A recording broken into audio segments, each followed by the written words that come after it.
Behind the crest, the world's elite, with secrets buried under feet. We magnify the hidden clues, exposing all their hidden views. The truth unleashed on Primetime Files. Primetime Files. अच्छा sir, आप मुझे ये बताएं कि जो Israel और America है, इन दोनों की मुशावरत से जंग चल रही है। जी जी। तो इसी वक्त ही क्यों हमला किया? 28 फरवरी के बाद ही क्यों हमला किया उन्होंने? सर इसके पीछे ना बड़ी ही एक डार्क वजह है। अच्छा। वो इनका ना शायद आप में से अक्सर लोगों ने नहीं सुना होगा, इनका ना यहूदियों का एक त्यौहार है प्यूरम का। जी जी, ये सब आपने सर्च करना है। हाँ जी, ये आप सर्च करें, इनका त्यौहार होता है प्यूरम का, एक हर साल मनाते हैं। जी जी। ब्लड मून पे मनाते हैं ये, जो हमारे आता है ये सुर्ख चांद, इसे हम कहते हैं कि वो चांद लग जाता है, फिर वो ब्लड मून टाइप हो जाता है। जी जी। वो 3 मार्च 2026 को है, मतलब कि आज जी जी जी है वो उनका ब्लड मून है। तो सर इसकी जो तारीख है ना हमें बहुत पीछे लेके जाती है। ये जो यहूदी है इतने सफाक है जी, इनके ये देखे ना, इनका जो त्यौहार है ना ये खून से लथपथ है। इनकी जो पुरानी कहानी है ना सर जी, वो हमें लेके जाती है पुराने फारस में, ईरान में, लेकिन ईरान का जो पुराना नाम था फारस, उसमें लेके जाती है हजारों साल पीछे। यानी कि जब ईरान का तो कोई तस्वर भी नहीं था, इस खित्ते को फारस कहा जाता था। इस पूरे खित्ते को फारस कहा जाता है। तो सर ये तब लेके जाती है, तब सर जी वहाँ का एक बादशाह था जरकस, उसकी जो बीवी थी ना जी, वो भी एक यहूदन थी। और तब उस फारस में बहुत से यहूदी बात थे। सही। तो सर इनके जो मैं बात कर रहा हूँ ना, मैं आपकी ऑडियंस से भी कहूँगा कि ये इसका ना जो हवाला है ना वो आपको मैं बताता चलूँ। इसका हवाला है बुक ऑफ एस्थर में, ESTHER। ये आप नोट कर लें। हाँ जी। और आप इस हवाले को अपने रीचेक भी जरूर कर लेना। जी आप रीचेक कीजिएगा, बुक ऑफ एस्थर जी। और आप AI पे चेक ना कीजिएगा, AI पूरी कहानी नहीं बताता। ये जो यहूदियों की इजाद है, मैंने आपको पिछली वीडियो में बताया था, ये हमेशा उनके जो मजालिम है या उनकी जो सफाकी है उसको छुपाता है। आप गूगल पे डायरेक्ट सर्च कीजिएगा, आप किसी वेबसाइट पे लेते ऑथेंटिक पे, हो सका तो मैं आपकी डिस्क्रिप्शन में लिंक दे दूंगा। Thank you. अच्छा, और सर वो प्यूरम का जो त्यौहार है ना, मैं कुछ ऐसा बता रहा था, बादशाह का जो वजीर था ना हामान नाम का, जी, वो मूसा अलैहिस्सलाम वाला हामान नहीं, ये और हामान है। तो वो हमान था, तो उसने ना, वो भी यहूदियों से बड़ा तंग था, उसको भी वो भी इनके ना चालाकियों से बहुत तंग था जी। तो उसने ना सही प्लान बनाया इन यहूदियों को ना, इनका कला कमाई करती है ये। सही। तो उसने सर प्लान बनाया, लेकिन उस प्लान का पता लग गया, जो मलका थी ना वहाँ की, उसको पता लग गया। अब जाहिर सी बात है वो भी यहूदी थी। उसने अपने खावंद को बताया कि जी मैं कि ये जी सारे यहूदी मारना चाहता है, ये है वो है, इसको ये करो वो करो। अब सर जी मैं आपको एक और बात बताना चाहता हूँ कि ये जो यहूदी है ना, आप देखें ये इतने पावर के भूखे हैं ना कि ये बादशाह को उन्होंने अपनी औरत दे दी खूबसूरत तरीन, कि बादशाह को अपने कंट्रोल में दिया जाए। ये ऐसे लालच के भूखे, ये कोई शर्म या नहीं इनमें। जी जी। तो सर बादशाह जो था, बादशाह उस औरत की बातों में आ गया, उसने कहा ठीक है, उसने इजाज़त दे दी और हथियार भी दिए यहूदियों को कि आप इस साजिश का भरपूर मुकाबला करें। जी जी।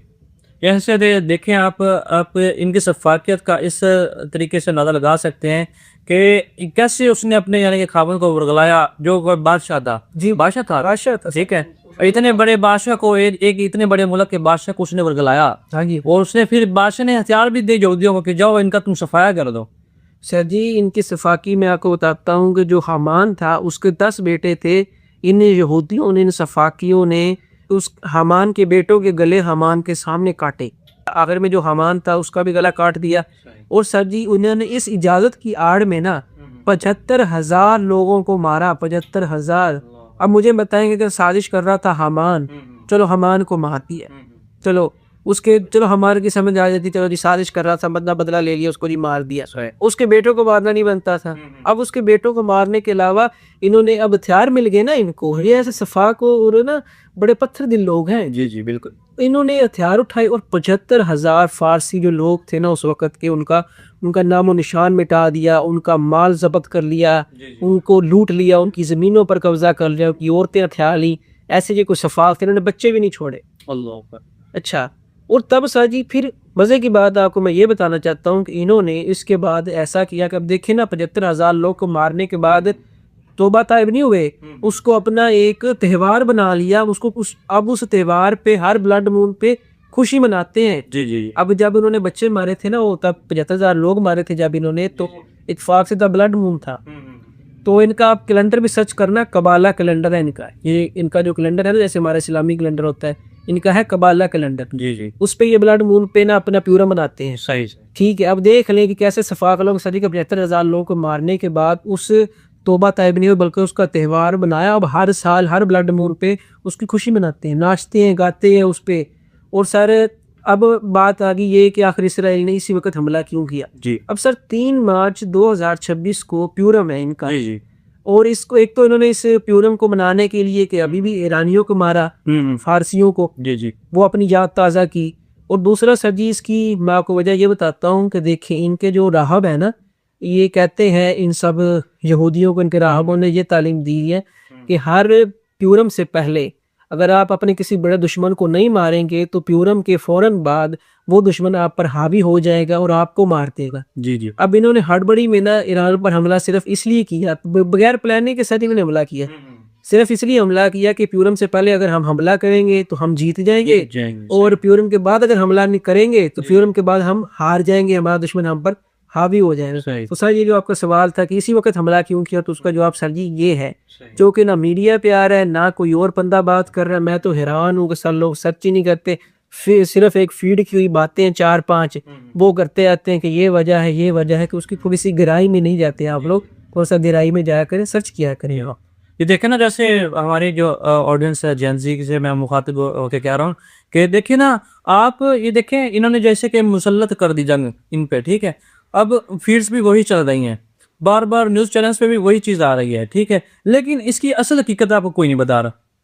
असल हकीकत आपको इस पे मिलेगी, इसी स्टेज पे मिलेगी, ठीक है। असल हकीकत है, आप जानने के लिए हमारे साथ जुड़े रहें। अरे सर जी, आपने जैसे बताया, आपको एक और बात, जी जी, चल मैं आपकी बात काट रहा हूँ। जी जी, अब देखिए ना कि जेंजी से बात कर रहे हैं, हम भी जेंजी हैं। जी जी बेटी, ठीक है। और दूसरी बात है कि जेंसी हर बात जानना चाहती है, हर बात जानना चाहती है, उसकी सच्चाई परखना चाहती है। अब देखें ना कि जब हम छोटे थे, जब लीबिया की हम बात कर रहे थे, जब हम छोटे थे हमें नहीं पता था कि ये क्या हो रहा है, क्या नहीं हो रहा। लेकिन आप जेंजी, जो भी जेंजी हमारा चैनल देख रहा है, मैं उसको यही कहना चाहूँगा कि आप ये देखें, इस बात को नोट करें कि हम तो इस चीज़ पे गौर कर रहे हैं अब, कि सोच रहे हैं कि यार आज से 10 साल 20 साल पहले भी जो बात हुई थी वो क्यों हुई थी। लेकिन आप सोचे जो हमारे बड़े थे, मिलीनियर्स हो गए, बूमर्स हो गए, वो इस चीज़ पे बात नहीं करते। वो क्यों? वो बेचारे टीवी के दौर में बड़े हुए, उनको लगता है कि जो टीवी पे जो बात आ रही, न्यूज़ में आ रही है, वो सच। आपने देखा होगा जैसे आपके वालिद हैं या आपके बड़े भाई हैं, जो भी वो टीवी देखते रहते हैं, न्यूज़ देखते रहते हैं। अच्छा, जैसे उनको, जैसे मैं जैसे इसकी बात को दूसरी करता हूँ, जैसे उनको बताया जाता है ना, फिर वो वैसे ही पीछे लग जाते हैं। हाँ जी। फिर वो क्या कहते हैं कि दूसरों को भी बताते हैं। हाँ जी। ठीक है, अगर मैं आपको बताऊंगा, यानी कि मैं मिलीनियर हूं, ठीक है, तो मैं आपको बताऊंगा, मैं अच्छा उस बात को बढ़ा चढ़ा के बताऊंगा। जी जी। वो फिर बात बन जाती है अफवाह, उसमें बन जाती है मिलावट के फिर बावजूद वो, यानी कि ऐसे है ना, आगे बढ़ती जाती गलत अफवाहें आवाज देती रहती हैं। तो असल चीज का है जो पता ही नहीं लगता, वो कि इसके पीछे मकसद क्या है, वो दब जाती है। हाँ, स्पेशली जो बूमर्स हैं ना, जी जी, वो ऐसा करते हैं, उनको वो सुनी सही बात पे ना वो यकीन कर लेते। भोले लोग थे बेचारे, जी जी, वो यकीन कर लेते। लेकिन आपने यकीन नहीं करना, आप हर चीज की सर्च किया करें, हर चीज की तय में जाया करें, उसको देखा करें। और सारी जो बात आप कर रहे थे अभी कि मीडिया पे बात नहीं हो रही, अब सारी जैसे पिछली वीडियो में मैंने आपको बताया था कि रॉबर्ट मैक्सवेल जैसे लोग जो हैं यहूदी, अब मैं ना आपको किसी दिन आपको मैं बताऊंगा कि जो CNN है ना सर, उनका जो CNN के अंदर ही इतने ज्यादा यहूदी भर्ती हुए हैं, और जो बाकी उनके न्यूज चैनल्स हैं उनमें, अब देखें ना जी, ज्यादातर लोग देखते हैं कि इंटरनेशनल न्यूज है। जो हमारे न्यूज चैनल्स भी है ना, जैसे जो भी पाकिस्तान के न्यूज चैनल्स हैं, वो भी कोई हमें खबर देंगे ना, तो वो खबर जो उठाएंगे ना, वो CNN वगैरह से उनसे उठाएंगे, जिनकी मुस्तनिद खबर है जी। लेकिन अगर आपने वैसे भी मिडिल ईस्ट की खबर देखनी है मुस्तनिद, तो मैं आपको कहूँगा कि आप अल जज़ीरा देखा करें जी।